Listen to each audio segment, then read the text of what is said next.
de 4. Voilà, ce monde a tenu au bon rôle aux 4. Merci beaucoup, Lionel Messieri Keboti. Merci. Je vais me lever pour recevoir mon invité de ce soir. Voilà, je crois bien que vous allez le découvrir ensemble avec vous, mesdames et messieurs, chers téléspectateurs de Rap Télévision. Allez, merci. Je crois bien je vais recevoir invité Langaï, invité de marque, pour Azabongo Namoko Malelo. Tu vas découvrir. On a vu de découvrir invité qui tu as invité. On a bongisango pour la penza invité Langaï. Invité nous sommes à Koya Awa Bagodana honneur Koyo.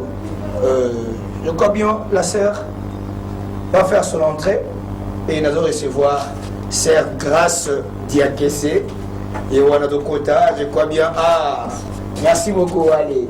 Salut. Salut. Allez. Comment? Très bien. Vous allez bien? Très bien par la grâce du Seigneur. Nos salutations à tous nos téléspectateurs qui nous suivent en ce moment. Salut à tout le Bana Matadi, Bana Congo Central, Bana Kinkanda Soyo, Voadou, partout en tout cas, vos salutations. Ça se passe bien? Ils ont le cas bien? Sentez-vous très à l'aise dans cette émission éco-chrétienne. Mais nous bombardez Nyonso, dans le banner ne sauve rien. Non, pas de problème, tout ça, Eric, mais ça, on a eu des problèmes. Qui te le banner, on va te dire que la vérité. On le vérité, on va la vérité, mais aussi pour la vérité, pas de problème. Nous avons la vérité, non? Ah. Oui, c'est que tu as autant la vérité. Il y a la vérité, il y a la vérité. Merci beaucoup. Allez, merci mesdames et messieurs. Ensemble, nous avons Sœur Grâce. Nous nous permettons de biso, inviter la biso. Boni Santiago. Oui, Santiago, c'est vraiment très bien. Le mardi, nous sommes vraiment bien. Nous avons dit que nous avons vraiment basé belé. En tout cas, très bien. Nous avons évolué jusque-là par la grâce du Seigneur. Très bien, Makassi. So, comme ça, c'est grâce. Nous avons kimi Gishasa oye na matadi. Okimi Gishasa oye matadi. Nga profiter na sepele ku ne ozaki na Gishasa na mona ki évolution peut-être de ça va. Mais olongo Gishasa oye na matadi. On a matadi awa monde musical comme problème awa pour bima. C'est grâce. Bon, Eric, koloba ko kima Gishasa ko matadi, c'est koloba pe na kima matadi na kina Gishasa parce que nga d'abord nazam matadien. Na botami na matadi na kola matadi kichasa ngoto bawa bewa yako kendega ko évoluer mais koya na ngapi na matadi awezala kite ke no zéro volonté na tirer pena na calendrier ke no 2019 funa l'examen na matadi non et là qui toujours na kata plan ya nzambe moko yebaki parce que na carrière na ngana ndima ki soute ke na kozonga ka vraiment na ville matadi mais nzamba yebaki langage ne déjà banda oloba maka na zongi naza na loba peti ke naza pour du bon dans ko ça après émission mon akase akase to ko na ngona ko ke Kishasa eza libulu. Oui, Kishasa eza libulu bien sûr. Et libulu et artiste OK ngana mona ke évolution ko malamu ko vanda na Kishasa o évoluer ko na Kishasa ke ozonga zo awa na matadi awa. Moi je trouve que ça problème t'es Kishasa na matadi déjà 365 km. Moi je comprends que papa Kishasa parce que dans le comité. Moi je comprends que na Kishasa peut dans le comité. Hein, na eu que ton comment ne au Kishasa. Voilà, il faut accepter ça. Eric, vraiment, Coco m'a invité Coco mon comité, ça veut dire que dans le monde musical, dans la scène musicale, dans nos comités. Donc, c'est comme on s'allie, on s'est moins recul, pour na bimali sous nenge et zalaga. Bon modèle. Maintenant, ça va à coma, abandonnons à zéro. Abandonnons à zéro. Est-ce qu'on a zéro nanga? Na bandela qui on peut na Kishasa te. Oui, na bandela qui on a. Donc, zéro ne sait banda déjà. Zéro nanga déjà banda. Donc, qui je peux dire, na kena déjà là-bas 1,5 nanga. Petit, c'est qu'on peut na comme nanga dans la 5 idées. Donc, na zaïja moi 1,5, moi ba 2 nanga, qui je s'appelle coutinga na moi 2 nanga. Et comme parce que là moi 3, 4 et 5e nazo évoluer. C'est grave. Si on a matadi on se condamne ni. Na ba parti c'est nous so bazana matadi awa. Yo se comptera parmi les 5 premiers, les 10 premiers, parmi les 3 premiers en matadi. On se cassera. Bon. On est na se cassera vraiment té qui ngana za première, deuxième parce que na sala photo iba na oyere ki na sa musala nzambe musala nzambe comparaison ezana nkutu na ninité non ezana mpe mabete nako oui eyanga bete peut-être pour na yo mutra mutaza na foi na ye pe na compréhension na ye ngana compréhension na ye bi ke non na kosala te ke non ngana leki Eric oh Eric aleki nga oui je mérite la musique na yo je mérite la musique na yo oui je mérite kutu mutu mokala bakino na leki sa grâce nasepelaka nango mpo nga mpe nasala effort nakoma lokola ndeko wana meke nga natema nalobake naleki moto intel ti siko ndenge ovai na matadi idée eza nini obima mpe ndenge ovai na matadi boye donc tu penses que okobima ndenge oi na matadi boye oye kosinstalle na matadi obeta musike na matadi obimisa album na matadi okoevole bien nayebi te kobima mpo na yo omona yango nini mpo na yo kobima eza nini parce que ngai kobima na ngai vraiment eza kosala mosala ya nzambe nazobandela naza chansobeta mosala nzambe okobima te oyebana tobe yango ta koyeba simon aye tozo na kokosa koyebana bato bayeba yo koyebana ya Eric déjà nakoloba déjà nayebani parce que ntango nazalaki na libuma mama na nga motu moko tayebaka nga ntango nabimi na mokili déjà baye koyeba nga na mama na nga na tata na nga mama na nga tata na nga ye koyeba nga ye Eric akoyeba nga papa sondo Eric bodi ayebi nga donc déjà nayebana koyebana ezaka te keno fo beta musique fo mokili bayeba yo yango tobeta bongo oza na mposa bayeba yo déjà nayebana déjà nayebana Kenya bayebi yo papa na Kenya bayebi yo Kenya nyonso tozaka na mokili te papa yango omoni ke problème moko ezala na ngai nazalaka te ke na comment on banini na mona net naza inférieur so na ndenge non juste to ndenge moko bakoye banga lelo na 10,000 personnes au monde soit 100,000 personnes au monde mais ceux qui naza na intimité malamu te na nzambe lote je préférerais que nzambe nde ayebanga ke Eric toyebanga parce que principe toyebanga biso pe batuti mutayebaka mutu malamu eza nzambe après nzambe mutu ye moko oui oyelenga koyela nayela oyelenga na kama belo ka yelenga koyela donc ninga na mega pena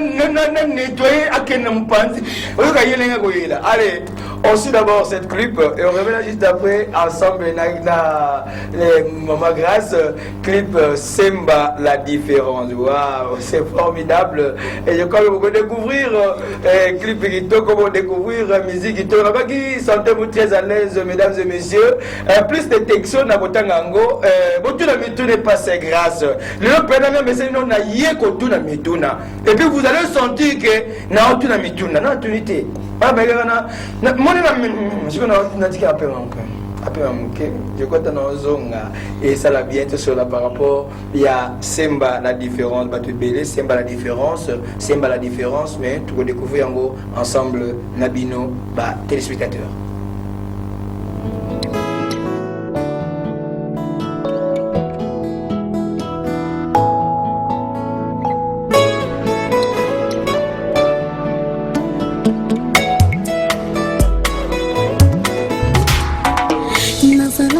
Pasiawana sina moi kanzila ngai mulili na sumurati pembeni nanga siba pasi pemi nyoko na epana yo kisumo sungi na bato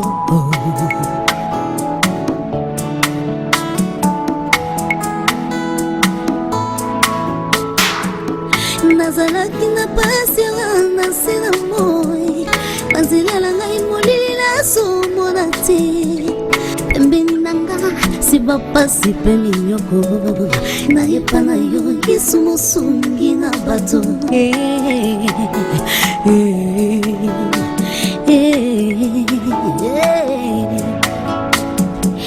nakende wapi mokila ngonde somwe nabela nani bato bakoyoka te nzuka papa yolukaka babwakami po yolokuta pe opesa bango ntina yesu nakende wapi mokila ngonde somwe nabela nani bato bakoyoka te nzoka papa yolukaka babwakami po yolokuta pe opesa bango ntina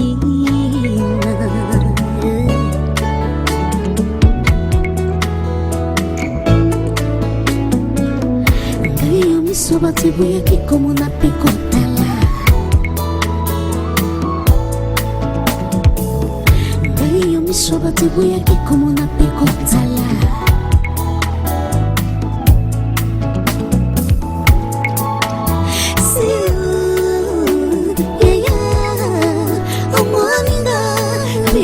kolela na sindali na loboko na yo okomisinga moninga na yo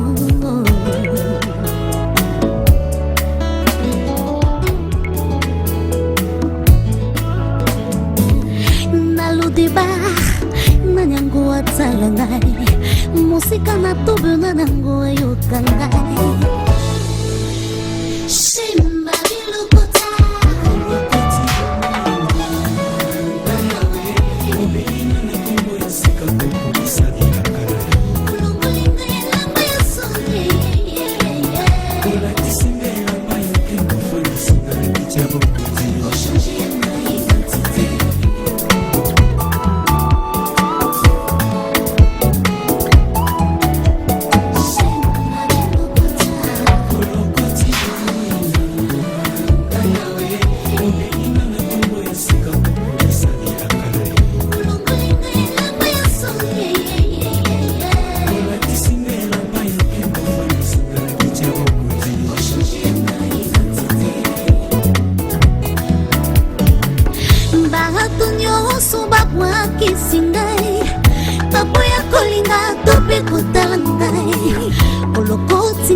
musika na fure ongengi singa na komi pole zambe si ufandi singa na kiti ya bokonzi osali na koma sija lolendo na yo ata na kati na libulu ya motwe na koti na fandi na hakimia na resimo moto mine ito bengi yo le feu de voraille oye opesi nga loyembo ya sika ya nkembo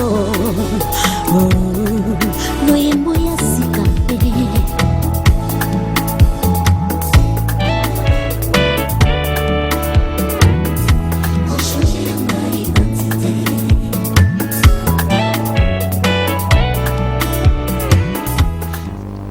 à changer yanga identité. Je me souviens encore na bakamani ne badwana osekela ngai badwa mona biso lokote o la ina sema moko bilokota semba la différence abana omona ngai abari pechoyo aza mutu munene na matadi batebe bana kolobela kombo na ye mais lokole loko ngozuke bata maka mo egange zate o semba mona ngai amaka semba bilokota semba la différence aïe. Une très très belle chanson composée par la sœur Grâce. Oui, inspirée par la sœur Grâce. C'est vrai. Oui. Sœur Grâce nzembo yembi oyo. Pona yomo komona ngondeni. Tango yembi ba oyemba banzembo nyonso. Siko komi na semba la différence. Pona yo ojija ngondeni. Bon, semba la différence na kolo banana yembi banzembo nyonso te naza vraiment la banzembo ebele ole mususu na ngute bimite. Mais semba la différence azali troisième titre on a réalisé. Na semba la différence so tali description na sala ki sur na chaîne na YouTube nzembo o ezali am na ngai ezo reconnaître bien fait ya créateur na o asali na bomo na nga donc semba la différence qui fait dire molokoti ya bokeseni donc semba bi lokota nde semba la différence nde bokeseni donc ezana na j'ai vite compris na vie et na bato ba sala ka bato bolam ezana bato ba lokoto mwana mu lokotaka no kime mu lokotaka mais ezana na corrosion moko te na oyo ngana obenga semba la différence les deux créateurs pourquoi parce que nzambe tango a lokoti vie ya muto nzambe pambolo papa Eric obi tango zalaki na kamani bato ba mono tina te bato bazomona yo eloko pamba nzoka ne informe et vide nzoka ne nzambe déjà amona kikeno ozana ngolu moko boye pambola bana matadi un jour ekopambola bana matadi gloire à Dieu basala nzambe bawapambola peuple de Dieu bawapambolama ezala na émission ya bulu eke mutu mosusu azalaki na connaissance te en travers yo nzambe azokota connaissance na kati ya bato donc c'est Dieu là ntango bato barejeté bamoni yo tinda te ntango yesu ko ayaka ntango ka azwi yo na maboko ebakalinga marqué différence donc tu ne seras plus oyo ozalaki lobi amen mais il y aura une transformation différence moi ekota na vie na yo donc ezana ba point épais c'est grâce pour inspirer l'homme boye je me suis dit mesdames et messieurs na yoka kinzembo ya frère Mike Kalambai ya mon avocat asambaki alobaki a exprimé que utaki na motema na ye par rapport au bato bande koloba pona ye bato bazoloba bato bazofinga ye frère Mike Ndumba frère Mike il a expliqué na nzembo na ye c'est grâce yo bimisi semba la différence olinga penza o exprimer nini na kati ya nzembo wana otalaki problème na yo dotalaki problème ya bato pour au composer bien aux ala inspirer na nzembo wana nzamba pa polo ya Eric nzembo oyo zali d'abord natalaki na vie nanga ba réalité na lokuta nango ezali cantique moko elenga depuis 2013 nazaki na kin Eric j'avais des problèmes trop sérieux ou peut-être namonaki po nanga na suki et tango namona suki mai miso ndo kitanga ndembala moko tango tuninga composer na bi composer te me inspiré ndembala moko mélodie bando kitelanga shemba bilokota refrain on te yaki wa ewono sili o mona secondaire o bazudo osa suni na ko sala sunini kisha sambozo meka boyo simba te kaba ba bimba o tebe mungongo ozapela mungongo bien oyo tamuzo muzo bima wana mungongo pesate c'est le passé non vraiment ezalaki na ezalaki na makambo musique te na makambo musique te zaina makambo déception bon mokili esama na badeception ya oyo mpe tozopatanoke déception ekozala mpe na niveau ya famille ozatandaki te ke no mama na okosala oboye grand fo na okosala oboye na ye mpe donc déception ezalaka donc na baniveau nyonso enga ntango elenga nabi ke non mpo na nga namonaki nakomi nasukaki nzambe kaka et après inspiration esemba la différence bandeko ya mais à part ça eza pe aussi na moi quelques phrases pour nga na vérité na moi quelques phrases na talaki vie ya mutu moko na talaki vie ya deux personnes OK donc na talaki vie na bango non na talaki ya liboso et là on m'a bêté et la vie na ye na talaki vie ya défunt manager nanga comment on nani frère Aimé Kongolo paix à son âme et natalaki pe aussi via petit frère nanga moko ya famille comment on nani comme on est dès lors va vous dire non voilà je combien voilà et ça dit bien dès lors va vous dire si quand ça dit passer ma mot de bien puis peut-être venir yo au moins va ça le mois allez dis-moi inspiration ou d'acquiver ici quand on a c'est grâce toujours continuer ouais tant on a inspiration on a papa des personnages yo non des personnages ba qui parce que na souka tant on est parce que vous avez 2013 mais bah moi ce qu'on est en plein studio en plein studio on est tant aussi sur côté cœur tant dans une donc calculer ce qu'on va faut ça là commentaire mais ngala sala lelo bongo te na kota ki prière tant na zana ngana étage même la moko na otanga bible ce qu'on a boya ki nazo ka exemple ya Salomon nazo ka ni tant na tangi tel pardon exemple on a na test ko bato bazala ki pembe inanga parce que faut na comme ça penza menzambe yanga nzamba famille nanga Nathalie Bango na lobi ke oui nzambe asalaki Salomon asalaki David asalaki Joseph azaka na bomo asali pende konanga Aimé Kongolo asali pende konanga Delors nde merci, il y a André Matombe Sondon, les écritures, mon ami de tous les temps, personnel et privé. Merci l'agence Mwinda News, na Rompoa Bouima, Kitoko, Nzaba Pamolabino Kuna, merci na Francine, merci na comment il s'appelle Logos, merci na Dark Yobila, merci beaucoup na Bande Konyoso, au bon savon na agence de presse Mwinda, que Dieu vous bénisse. Cette année ensemble na sœur Grâce Diakese, merci na maman Patricia Matombe, merci na Blessing, merci na Jemima, merci na Pamolabino Sika Bozali, et merci beaucoup na Gislain. Ceux qui ont betting à moi 2 et communal. Sont betting à moi 3 à combattre. Allez, salut à toi, Gislain. Allez, merci à Toto Kitaouzi, l'homme du moment dessin animé à Koufagate. Salut à toi. Merci, mon rédacteur Eric Boti, Lionel Le Messi. Il y a ma régisseur Nyon Sanangage Eric Solo. Merci, Lionel Le Messi, numéro 10, le capitaine de l'équipe. Merci, mon DG Rapi Kanoulou Mangombe. C'est grâce. On dit phrase, on a souka. C'est ma bilokota. Si quoi ça dans mon live? Shemba bilokota, ulokoti bomohina ngawe. Obenginga na kombo ya sika poko kisabilaka na yo. Ulongolinga elamba ya so sonye ulatisinga elamba ya nkembo fandisinga na kita bokonzi ochange yanga identité shemba bilokota olokontri bomboyina ngawe obenginga na kombo ya sika poko kisabilaka na yo olongolinga elamba ya sonye ulatisinga elamba ya nkembo fandisinga na kita bokonzi ochange yanga identité. Merci et c'est grâce nabaki numéro nanga wana on a tie nalingi matadi nalingi bo ceux qui conseillent zali à kopese pas c'est grâce nalingi okomelanga juste na texto. Combien de textes merci à Justin Okito, nous avons pas molé Skozali, nous avons pas molé yo. Nabi combien de textes par rapport à ces grâces, en se dans la texto, conseil moko oko prodiguer passer. Bien motuna oko tuna et passer grâce. Maintenant na fongoli téléphone ngai pour na recevoir ba SMS d'abino par rapport au couper quoi encourager. Donc ça on va péter na bande wa Kinshasa.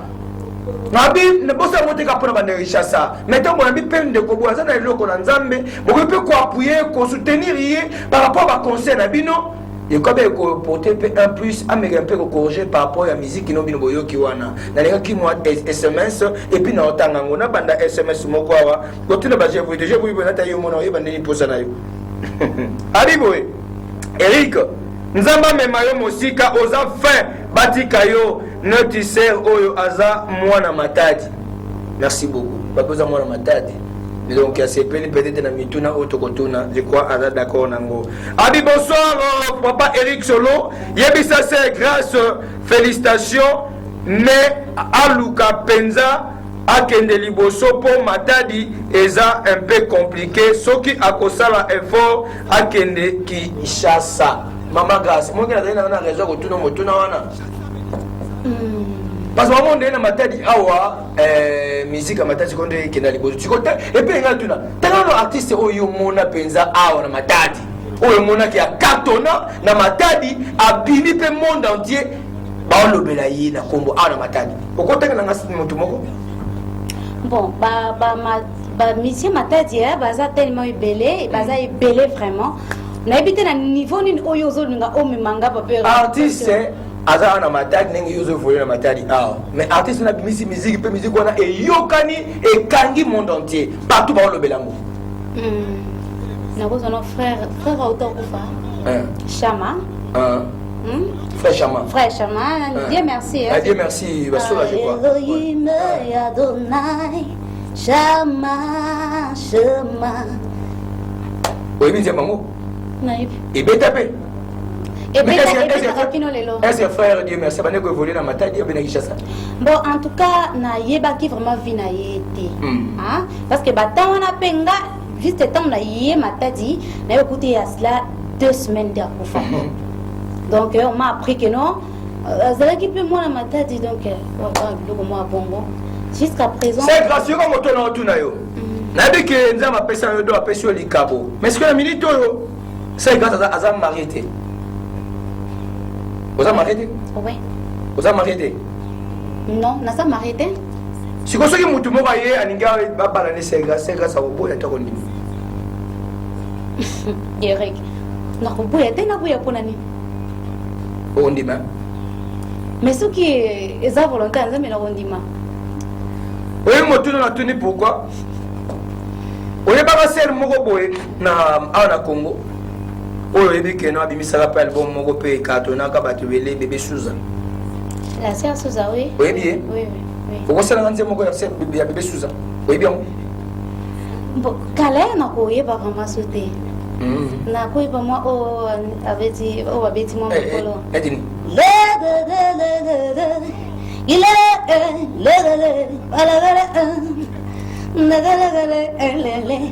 Mambali kitoko mati amati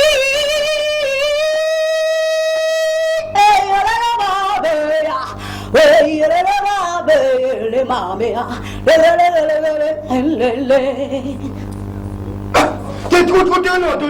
Pardon. Ça va le voilà susu. Ça ne l'avait que tout le monde va se peine. Ça ne le voilà.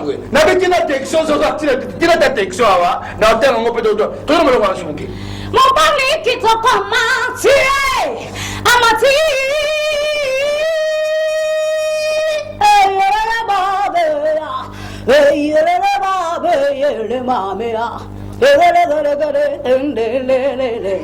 Allez, on peut acclamer quand même. Allez, on acclame très fort pour notre sœur Grâce.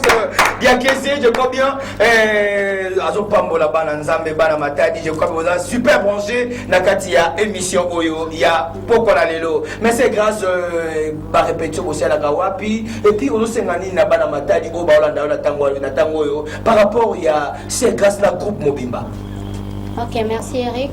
Rappelle-toi, tu allez une église sur Bethel, mais qu'on ne peut pas pasteur José. José te dit que vous allez chaque lundi, mercredi, vendredi, tu allez wana, tu répètes à 2 minutes avant midi, tu allez de 9h à 14h. Tu allez wana chaque lundi, mercredi, vendredi de 9h à 14h, tu allez wana. En tout cas, il fallait qu'il y ait un peu reconnaissante en travers ya bana Matadi Eric. Sur ces accords, 100 millions de personnes mais so déjà que non, les katana médias au sala bazo bien bazo féliciter yo, il faut quand même aux à la reconnaissance. Na aussi na bana Matadi, ndenge semba la différence et Bimi parce que Bima ils ont DVD maman Grâce. Non, pas encore, ils ont album Bimba, album Je domine. OK.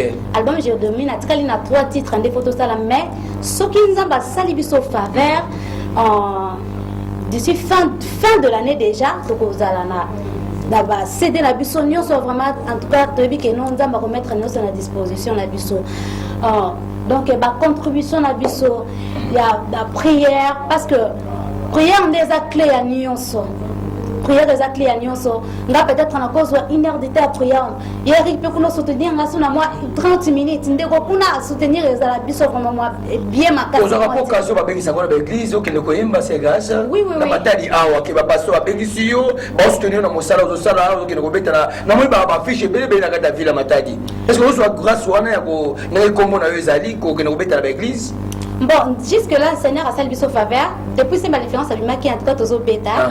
Eric au bêta, Toto, Zalakou déjà équipé, c'est invité. Et les 30 au bêta, dans l'église Moroboé, déjà, Benga, ceux-là qui déjà m'ont c'est normal. Je pense passeport, tu es banda au Leka déjà. Et après, déjà, l'église Moussoussou. 3 ou 4 boba bengisa kibiso ko bengisa au pasteur alandi na tebe non c'est akuba obeta to kenda ipe vraiment nzamba pa mbola ba pasteur wana nyonso ba Serge Kanzo ba Timothée ba baza tellement belé bazo benga biso et yo peut-être benga kibiso em so c'est grâce à yakité donc ezala ki déjà que to zaki na moi programme encore natanga texo oyo ya bandeko batina bi félicitations la sœur Grâce, tu chantes bien, que Dieu vous bénisse. Merci. Bonjour Eric, je vous appelle depuis Palace, ce frère Kervo, Malachi, c'est grâce vente de CD, c'est où? Je salue frère Shadrach Pandu, Matadi Bouyekak, tous les gars passent pour le fait. Oh, deux la caca, tous la caca, le quoi la moyenne, c'est une dame, alors qui, bon, c'est la macoyance, c'est là, tous la caca, c'est gratuit, puis tous c'est la caca, net de la cailleuse. Non, Eric. Nous sommes dépendants na le politique et puis la politique va avoir un problème au moins on a tout dans bala au pose na problème pour toi ba politique la goya ko linka on na za c'est grâce ali makambo pour suka na ngope wapi c'est grâce ali ko bebe s'appelle ikabona yo Eric. Je pense au déjà kozala na un producteur azaki pe même pe manager nanga au kufa oyebi avec lui je pense que Tondo tambola vraiment bien papa aimé Congolo to tambola qui tellement bien abetanga pe concert moko to le ka out la qui CD donc disons tango producteur aye biso toko pese ba besoin na biso yepi je pense on pese biso pe ba besoin na so na moni que besoin na ezali vraiment malamu ezo contribuer na royaume céleste tata j'accepte so ce qu'on a moni que non oh boy bachelo mbongo na pake yango ne pense pas que pake yango yanje ne pense pas que makambo ngo eye kaka po yo Non, musique est un bon. Oui. Sans bon, musique est un bon. Donc, on a souka, donc on a souka. Mais la musique est un bon. Les seigneurs. Non, non, non, non, non, non, na livre, m'a publié pour la TV mère, na émission qui n'ont pas la fin de Kinshasa. Je connais beaucoup de réalités. Ou peut-être yo qui n'a kata, au celui qui a artiste Sili. Mais nga na zui temps, na zoa temps, puis na zoa toujours temps. Parce que exactement na côté na yo za aventurer les natika. Non, na ok Lucas, qui ne jusqu'à ce que to beaucoup na o assuré. Donc oya aza producteur aza série aza wana pona ko mema biso token numéro de téléphone comme na souka. C'est bon. Batu baleza pour ça bazwa yo ba contacter c'est grâce par rapport à capacité on za matchakati na yo. C'est grâce à Zalina Matadi au cobenga la numéro plus 243 84 45 26 071 plus 243 84 ouais. 45 26 271 Moussou Ezali on a appelé César au pena na celle la mingi Ezali 089 87 64 592 089 87 64 592. Oui. L'état pour moi, en tout cas, cette fille a une voix angélique. Voilà, bah, félicitations. Abi, bonsoir, Eric Solo. Nasambeli Kasina Ser, grâce Tikanzambe Apambolaï, de la part de Sarah Zolo depuis Kikana RTNC. Bonsoir, c'est Sœur Merveille Mujinga. La félicité, c'est grâce pour la chanson Gitoko Ayebiso et Salinga vraiment Tomalili. Félicitations, c'est grâce.